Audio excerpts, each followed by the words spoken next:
Ada 3 hal yang membelenggu guru akibat KKM, kriteria ketuntasan minimal. Apa saja itu?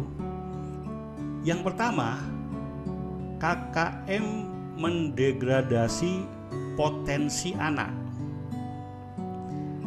Kita ketahui bahwa setiap anak itu adalah istimewa, unik, dan anugerah.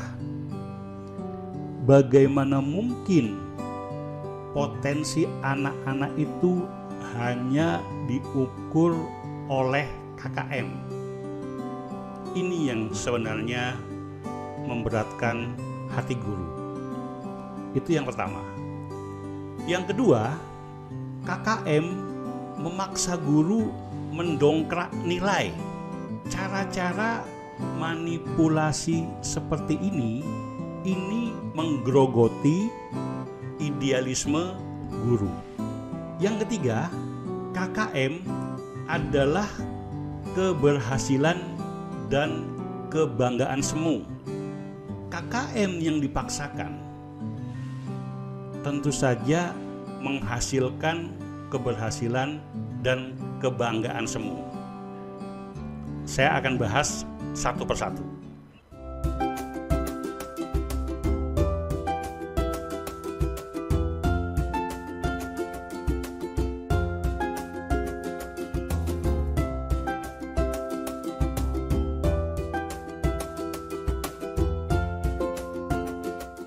Yang pertama, KKM mendegradasi potensi anak.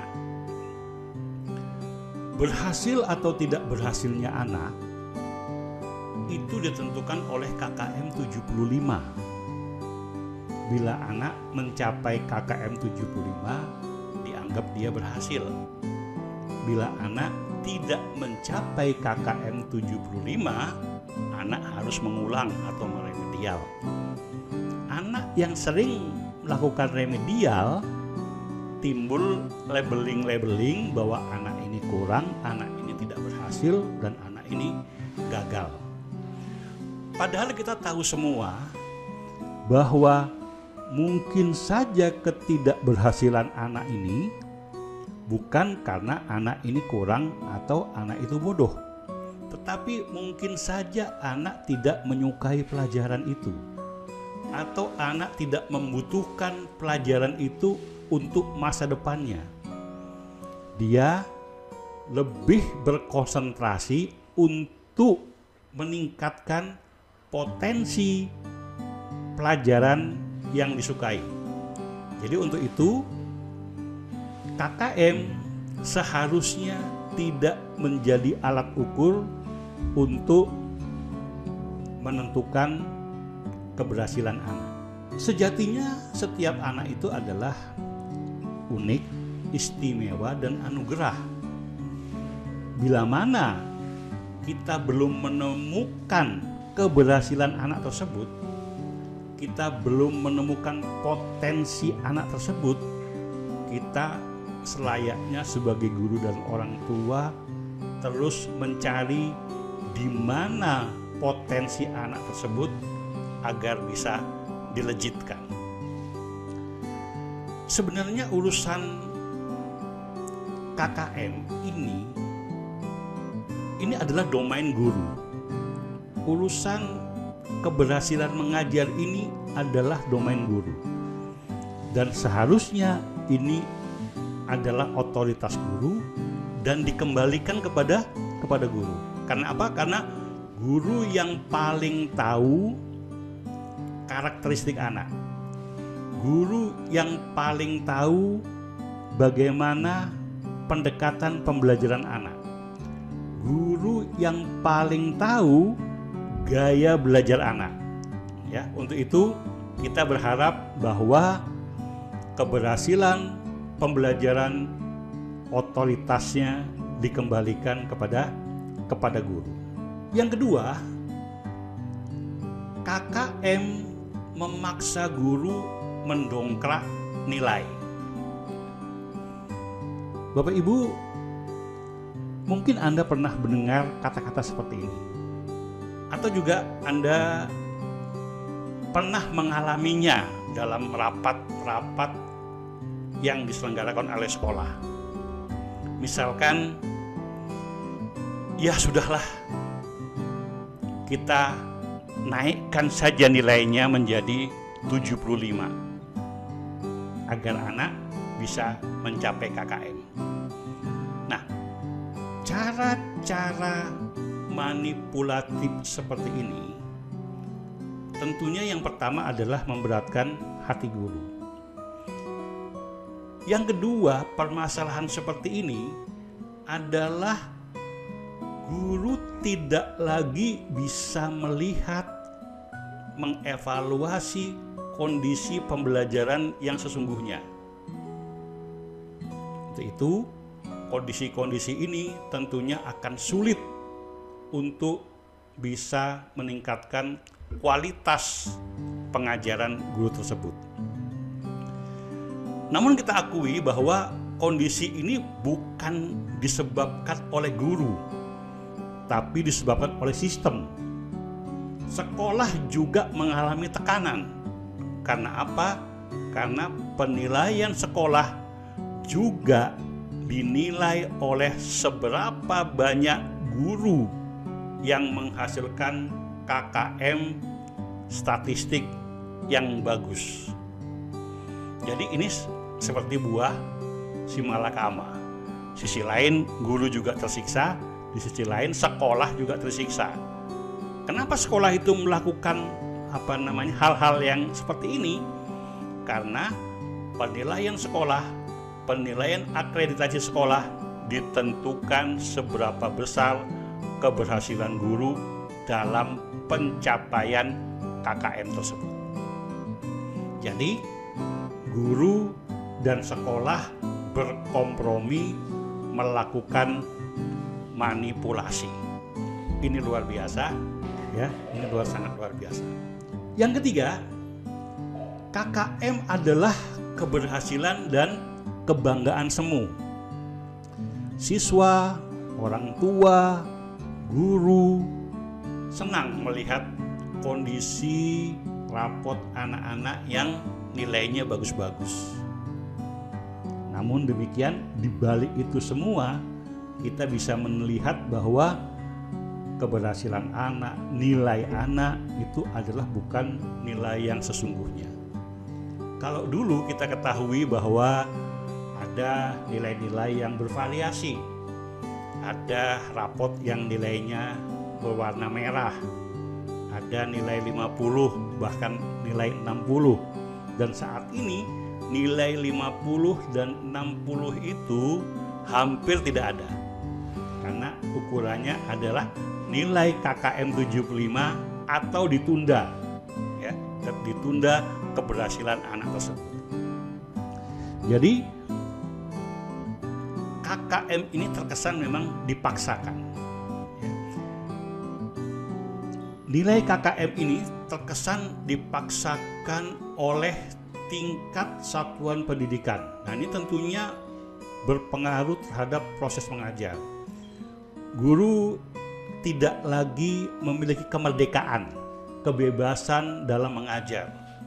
Yang terjadi, guru harus mengejar target KKM dengan cara apa? Dengan berbagai macam cara.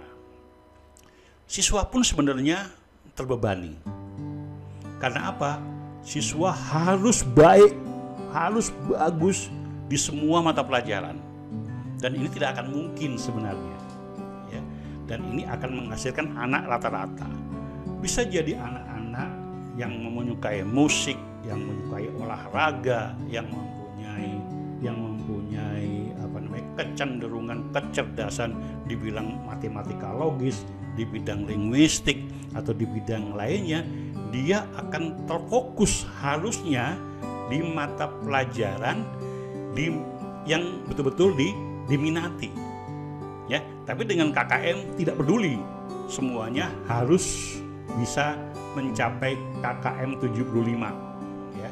Jadi KKM ini menghasilkan anak rata-rata. Memang betul, siswa, guru, orang tua tadi ya, bangga dengan nilai KKM yang diperolehnya. Namun demikian, nilai-nilai perolehan semu itu tidak menunjukkan kondisi anak yang sebenarnya.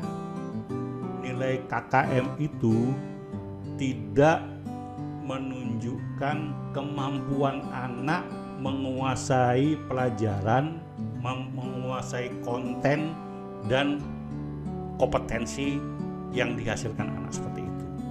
Jadi cara-cara KKM ini memang harus dievaluasi kembali. Lalu bagaimana seharusnya sekolah itu dikelola, pembelajaran itu dikelola? Nah, kabar baiknya Bapak Ibu, di kurikulum Merdeka tahun 2022 KKM ini dihapus. Sekali lagi saya ulangi, KKM yang menjadi belenggu guru, yang memberatkan guru ini di kurikulum Merdeka dihapus. Nah, ini harusnya kita mengadakan syukuran nasional. Karena apa?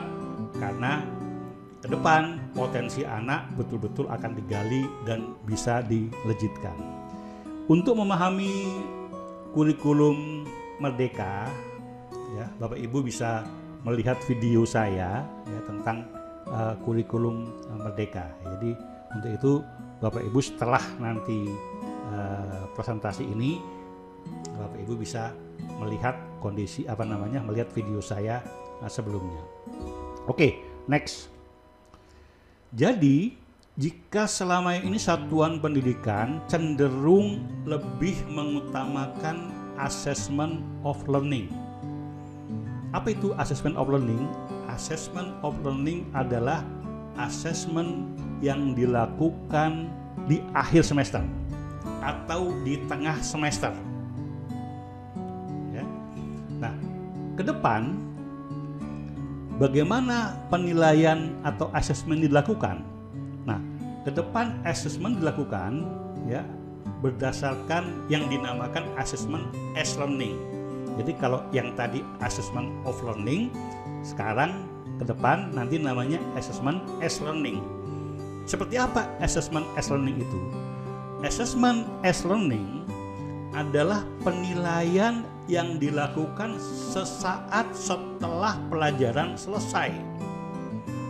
Jadi ketika proses pembelajaran selesai, guru-guru langsung mengevaluasi, mengadakan umpan balik, kemudian merespon apa-apa yang dirasa sudah baik dan apa-apa yang dirasa perlu diadakan penilaian ulang melalui proses kegiatan belajar mengajar. Jadi kedepannya assessment of learning ini sangat fleksibel. Ya.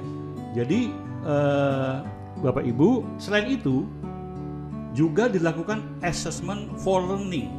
Jadi yang pertama tadi of, yang kedua S, yang ketiga adalah for learning. Ya. Apa itu assessment for learning? Assessment for learning itu adalah assessment yang seperti pengulangan, seperti remedial. Ya. Seperti remedial dilakukan pengulangan pada proses pembelajarannya. Ya. Bukan ulangannya, tapi proses pembelajarannya.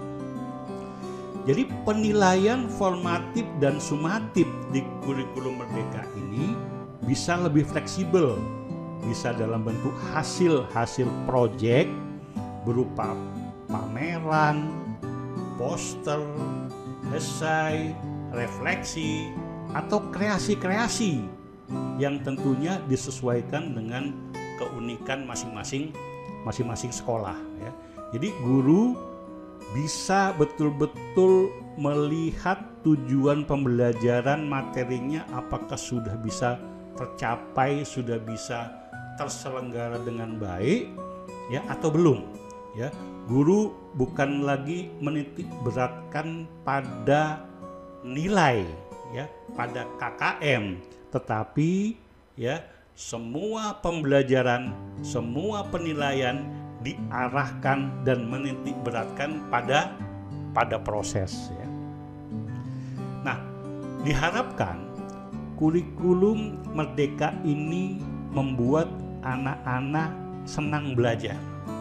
Ya, karena apa? Karena struktur kurikulum yang dirancang adalah memberi waktu, memberi ruang gerak kepada guru, kepada murid untuk mengeksplor, untuk bereksperimen lebih banyak melalui proyek-proyek yang dilakukan secara bersama. Yang menjadi persoalan adalah gurunya. Siapkah guru-guru melakukan perubahan ini? Siapkah guru-guru belajar lagi? Siapkah guru-guru bekerja lebih keras lagi? Siapkah guru-guru berjuang?